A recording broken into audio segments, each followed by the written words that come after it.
আপনি আপনার রবের নামে পড়ুন, যিনি আপনাকে কি করেছেন, আল্লাযী খালাক, যিনি আপনাকে সৃষ্টি করেছেন। খালাকাল ইনসানা মিন আলাক, যিনি মানব জাতিকে সৃষ্টি করেছেন জমাট রক্ত থেকে। ইকরা ওয়া রাব্বুকাল আকরাম, আপনি পড়ুন, আপনার রব অনেক বেশি কি দয়ালু, অনেক বেশি আকরাম। ইসমে মফউলের, ইসমে তাফজিলের সিগা যারা আমরা মাদ্রাসায় পড়ে আমরা বুঝতে পারি। আল্লাযী আল্লামা বিল কলম, আপনি পড়ুন ওই রবের নামে যিনি মানুষকে কলমের মাধ্যমে শিক্ষা দিয়েছেন। আল্লাযী মা লাম ইয়ালাম, যা মানুষ কি করতো না, শিক্ষা যা মানুষ জানতো না। ইকরা ওয়া রাব্বুকাল আকরামুল্লাযী আল্লামা বিল কলম আল্লামাল ইনসানা মা লাম ইয়ালাম, মানুষকে এমন জিনিস শিক্ষা দিয়েছেন যে যা মানুষ জানতো না।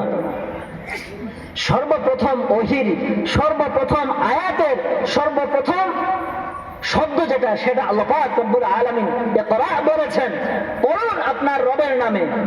এই আয়াতের মধ্যে শিক্ষা অর্জন করার জন্য কি করেছেন, প্রিয় নবী সাল্লাল্লাহু আলাইহি ওয়াসাল্লামকে বলেছেন। তাহলে আপনারা বলুন, শিক্ষা অর্জন করার প্রয়োজন আছে কি নাই? সবাই বলুন, জোরে বলুন। শিক্ষা অর্জন করা একান্ত প্রয়োজন। কতটুকু? যতটুকুর দ্বারা আমি আমার দৈনন্দিন জীবনে আমি আমার নামাজ, 5 ওয়াক্ত নামাজ পড়তে হবে। নামাজের জন্য আমার কি করতে হবে? ওযু করতে হবে। ওযুর ক্ষেত্রে কিভাবে আমি ওযু করলে ওযু হয়ে যাবে, কোন জিনিসগুলো হলে ওযুটা কি ভঙ্গ হয়ে যাবে, নামাজটাকে আমি শুরু করতে তাকবীরে তাহরিমার পরে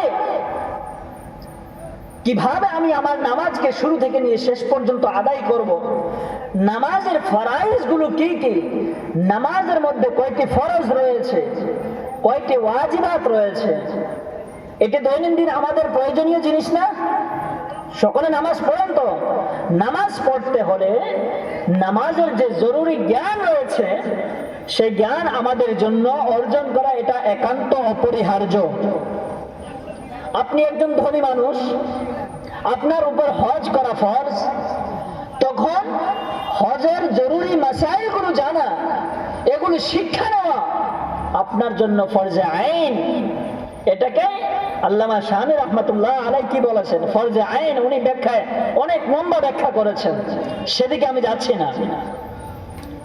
আমি আপনাদেরকে এটাই বুঝাতে চাচ্ছি যে কি শিক্ষা অর্জন আমাদেরকে করতে হবে। শিক্ষা অর্জন না করে আমরা যদি কি আমল যদি করতে থাকি, আর সেই আমল আল্লাহ পাক রব্বুল আলামিনের নিকট গ্রহণযোগ্য করে তোলার জন্য আমাদেরকে কি সঠিকভাবে তো আমল করতে হবে না? সঠিকভাবে করতে হবে। যেটা আমল করার নিয়ম রয়েছে, ইসলামিক নিয়ম রয়েছে, সেই ইসলামিক নিয়মের মাধ্যমে মতই কি আমাদেরকে কি করতে হবে, আমাদের আমলগুলোকে করতে হবে। না হয় এটা আল্লাহ পাক রব্বুল আলামিনের নিকট গ্রহণযোগ্য হবে না। প্রিয় নবী সাল্লাল্লাহু আলাইহি ওয়াসাল্লাম গোটা বিশ্ববাসীর জন্য কি ছিলেন? শিক্ষক ছিলেন। কি ছিলেন? শিক্ষক ছিলেন। শিখিয়েছেন গোটা বিশ্ববাসীকে সভ্যতা। কি শিখিয়েছেন? সভ্যতার শিক্ষা দিয়েছেন, সততার শিক্ষা দিয়েছেন মুহাম্মদ সাল্লাল্লাহু আলাইহি ওয়াসাল্লাম। প্রিয় নবী সাল্লাল্লাহু আলাইহি ওয়াসাল্লাম মিশকাত শরীফের হাদিসের এক অংশ, ইন্নামা বুইসতু মুআল্লিমা, নিশ্চয় আমি মুহাম্মদ সাল্লাল্লাহু আলাইহি ওয়াসাল্লামকে প্রেরণ করা হয়েছে গোটা বিশ্ববাসীর জন্য মুআল্লিমা, শিক্ষক বানিয়ে আমাকে এই বিশ্বের মধ্যে পাঠানো হয়েছে। কি